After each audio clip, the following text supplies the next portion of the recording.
25 Ways to a Sustainably Developed India 100 Part 3. Have you ever wondered why are the ancient Indian architectural structures still standing tall?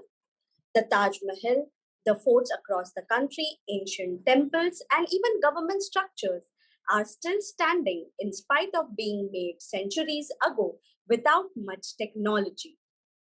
The ancient Indian architecture has many sustainable aspects to it, such as usage of locally sourced natural resources, features like jalis and courtyards that help maintain the ventilation inside the homes, or verandas and chajjas that protected the structures from the heat of the summer or the heavy monsoons, the step wells that helped in rainwater harvesting, etc.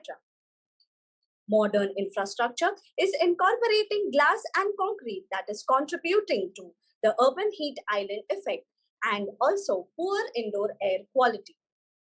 It is imperative that we combine the ancient Indian architectural features in our modern infrastructures to contribute to a sustainably developed India 100 and follow us for more.